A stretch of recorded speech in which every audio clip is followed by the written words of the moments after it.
La vision doit être personnelle et croître dans chaque croyant.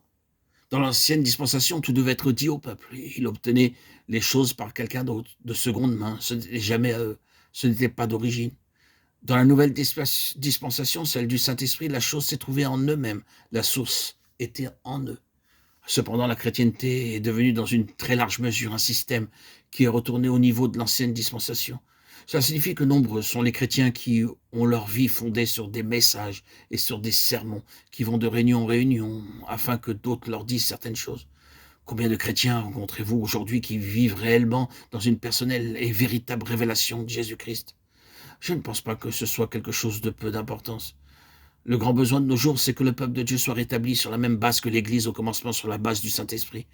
Cette base n'est pas constituée en ayant de nombreuses informations données aux chrétiens, mais quand les croyants ont cette faculté de la vue spirituelle en eux-mêmes, cette capacité pour voir, afin qu'ils puissent voir par eux-mêmes. Pouvez-vous dire, mes yeux sont ouverts, je vois le dessein éternel de Dieu, je vois ce que Christ signifie, je vois de plus en plus le Seigneur Jésus. S'il n'en est pas ainsi, le Saint-Esprit sera derrière nous, et nous devrons faire demi-tour et revenir en arrière pour le retrouver là où nous l'aurions laissé, car la vie dans le Saint-Esprit est une vie de croissance constante de la vision. La vision est absolument vitale. Elle l'est en tant que faculté à l'égard de l'objet même de cette vision. Nous devons voir que pour conserver cette faculté vivante et une vision grandissante, le Saint-Esprit doit posséder un instrument. Il œuvre toujours par le moyen d'un instrument, et cet instrument, c'est la croix, c'est-à-dire le principe de la croix du Seigneur Jésus. Et cela signifie la suppression de tout ce qui ne veut pas entrer dans le nouveau royaume, mettant en évidence ce qui est aux yeux de Dieu est mort et doit être jeté, la totalité de la vie, du moi, de l'ego dans toute sa splendeur. Appelez cela par un autre nom si vous le désirez, la chair, la vie naturelle, le vieil Adam, et ainsi de suite.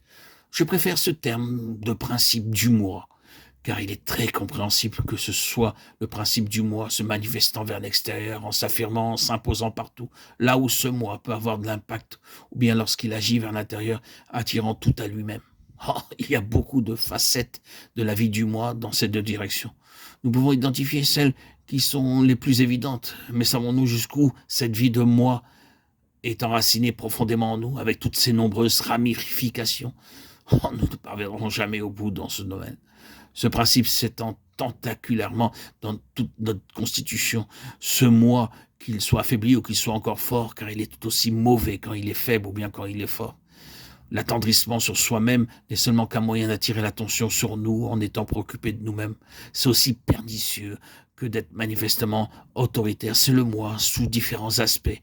Il vient de la même racine, il est issu de la même source. Tout cela découle de la vie fausse de celui qui a dit « Je monterai au ciel, j'élèverai mon trône au-dessus des étoiles de Dieu.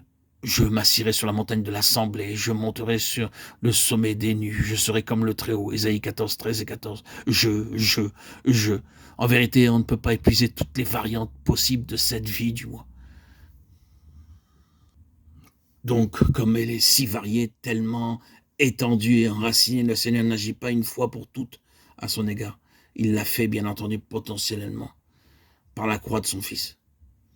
Mais maintenant, cette œuvre doit se poursuivre. Vous et moi, nous devons connaître continuellement l'application du principe de la croix dans les aspects les plus diversifiés de la vie propre. Nous devons reconnaître à la fois ce besoin, la manière d'être brisé, mis à bas et conduit sous la puissante main de Dieu.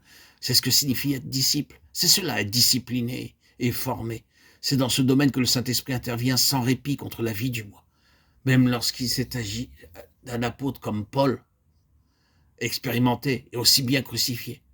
Il était nécessaire à cause du grand dépôt divin que Dieu, par précaution, place une écharde dans sa chair et un messager de Satan pour le souffleter, afin qu'il ne s'enorgueillisse pas. De Corinthiens 12, 7.